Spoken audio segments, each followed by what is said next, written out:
we were in Ireland in November, and they brought us to this service.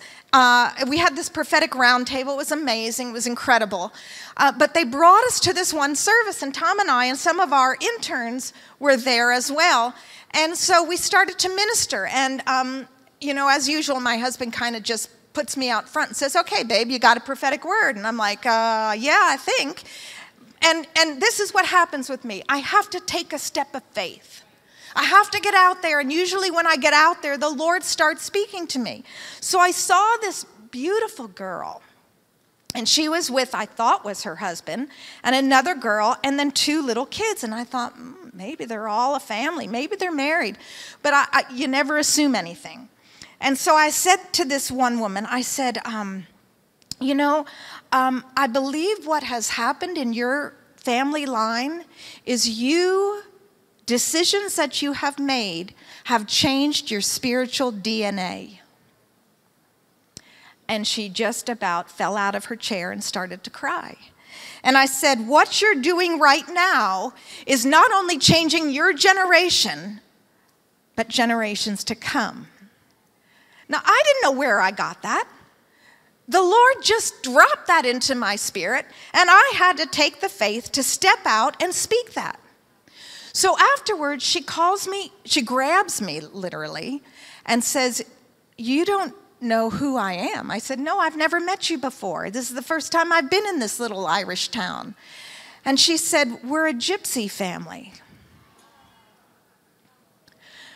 Just a few months ago, we made a commitment to serve the living God. It's been very hard because no one in my family line has ever known Jesus before. And here, the bus is waiting for me to take off, and she's hanging on to me, and she says, "Please pray for my family.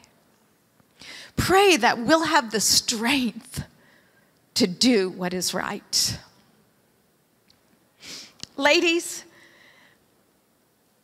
God has created in our DNA this incredible compassion, not only for sisterhood, but for children, for our families, for our parents. And I'm not saying men don't have this.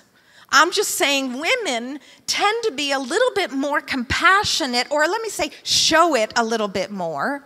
We tend to be more on the emotional side of the spectrum. But I believe what God has created in us is that compassion to go after God, not only for ourselves, but for our children and our children's children, for our parents who don't know the Lord, for our cousins, for our sisters, for our brothers. As Julie's talked about, our prayers stay in the heavenlies. Our prayers don't evaporate. Our prayers, you know what it talks about with Cornelius in Acts 10?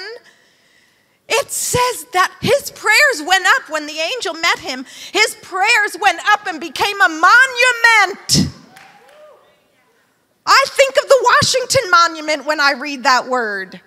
That's right in the face of God. Those prayers piled up year after year after year. And every time God looks at that monument, or rather a memorial,